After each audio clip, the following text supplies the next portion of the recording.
स्तोत्रसंहिता 19. आकाश देवाचा महिमा वर्णिते, अंतरिक्ष त्याची हस्तकृती दर्शविते. दिवस दिवसाशी संवाद करीतो, रात्र रात्रीला ज्ञान सांगते. वाचा नाही, शब्द नाही, त्यांची वाणी ऐकू येत नाही, तरी त्यांचा स्वर सर्व पृथ्वी आक्रमितो.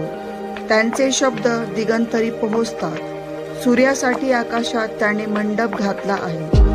शय्यागृहातून वरासारखा तो बाहेर पडतो. तो वीर पुरुषाप्रमाणे आपल्या मार्गाने धावण्यात आनंद पावतो. आकाशाच्या सर्व सीमेपासून निघून तो दुसऱ्या सीमेपर्यंत भ्रमण करीत जातो.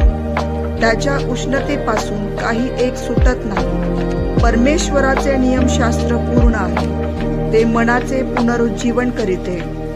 परमेश्वराचा निर्बंध विश्वसनीय आहे, तो भोळ्यास समंजस करीतो. परमेश्वराचे विधी सरळ आहे, ते हृदयाला आनंदित करीतात. परमेश्वराची आज्ञा चोख आहे, ती नेत्राला प्रकाश देते. परमेश्वराचे भय शुद्ध आहे, ते सर्व काळ टिकणारे आहे. परमेश्वराचे निर्णय सत्य आहे, ते सर्व थैव न्याय्य आहे. ते सोन्यापेक्षा 52 कशी सोन्याच्या राशींपेक्षा इष्ट आहे. ते मधापेक्षा मोहोळांतून पाझरणाऱ्या मधापेक्षा गोड आहे. शिवाय त्यापासून तर तुझ्या सेवकाला बोध होतो. ते पाळिल्याने मोठी फलप्राप्ती होते. स्वतःच्या चुका कोणाला दिसतात. गुप्त दोषांपासून मला मुक्त कर. तसेच जाणून बुजून घडणाऱ्या पातकांपासून आपल्या सेवकाला आवर.